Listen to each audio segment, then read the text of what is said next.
نحمدہ و نصلی علی رسول الکریم اما بعد۔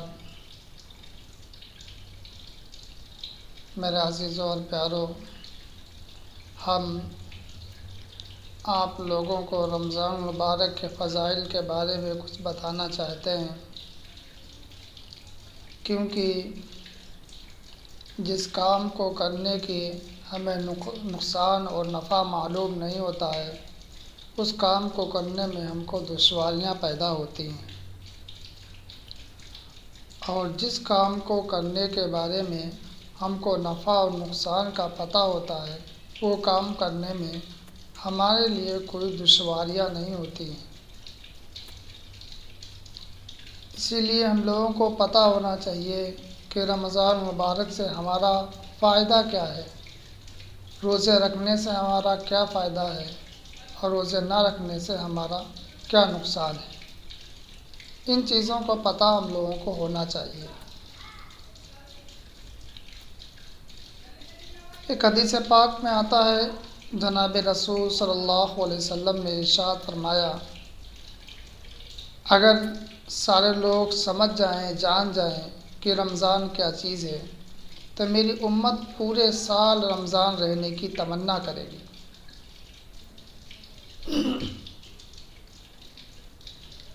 ایک حدیث پاک ہے، حضرت ابو ہریرہ رضی اللہ تعالی عنہ سے مروی ہے، فرمایا کہ رسول اللہ صلی اللہ علیہ وسلم نے ارشاد فرمایا، جب رمضان داخل ہوتا ہے تو آسمان کے دروازے کھل جاتے ہیں۔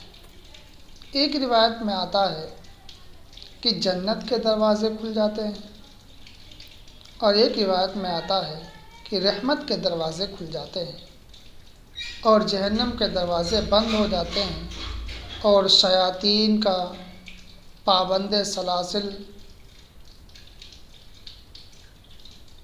کر دیے جاتے ہیں۔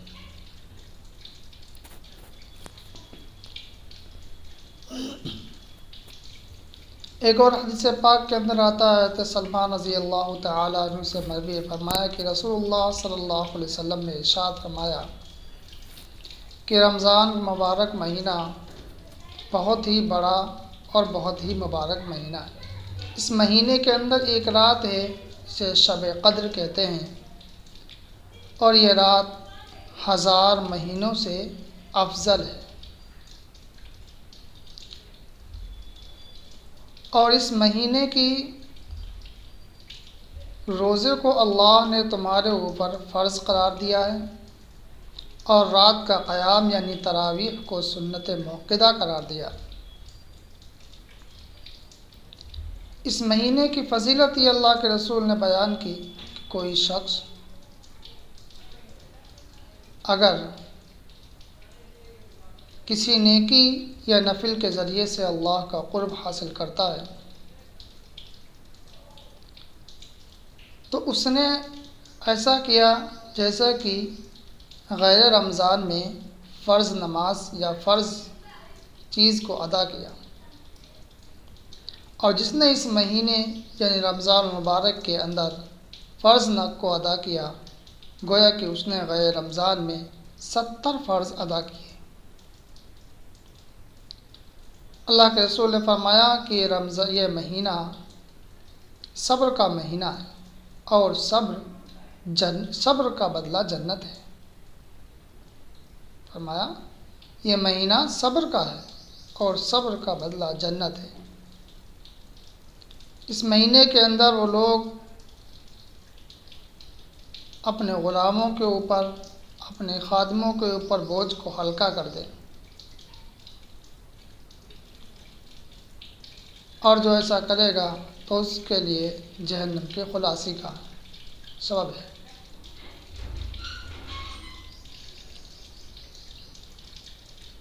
اور فرمایا کہ جو شخص روزے دار کو روزہ افطار کرائے تو اس کے لیے جہنم کے خلاصی کا سبب ہے، اور اس کو اتنا ہی ثواب ملے گا جتنا روزے دار کو ثواب ملے گا، اور روزے دار کے ثواب میں سے کچھ کمی نہیں کی جائے گی۔ صحابہ کرام نے بولا، کہا کہ اللہ کے رسول، ہم میں سے بہت سے ایسے وسعت نہیں رکھتے ہیں کہ روزہ دار کو افطار کرائیں۔ فرمایا اللہ کے رسول نے صلی اللہ علیہ وسلم، اس شخص کو بھی یہ ثواب ملے گا جس نے ایک گھونٹ کسی کو لسی پلا دی، لسی سے یا ایک گھونٹ پانی سے یا شربت سے یا ایک کھجور سے روزے کو افطار کرا دیا، اس کو بھی وہی ثواب ملے گا۔ اور جس نے روزے دار کو پیٹ بھر کھانا کھلایا، اللہ اس کو میرے حوض کوثر سے پانی پلائے گا جس سے کبھی بھی اس کو پیاس نہیں لگے گی۔ اللہ کے رسول صلی اللہ علیہ وسلم نے فرمایا کہ اس رمضان مبارک کے مہینے کا 4 کام کرنے چاہیے۔ نمبر 1، کلمہ طیبہ کثرت سے پڑھنا چاہیے۔ نمبر 2، استغفار کثرت سے کرنا چاہیے۔ نمبر 3، جنت کو طلب کرنا چاہیے۔ نمبر 4، دوزخ سے برات طلب کرنی چاہیے۔ اللہ تعالی ہم سب کو عمل کرنے کی توفیق عطا فرمائے، آمین۔ وآخر الدعوانا الحمدللہ رب العالمین۔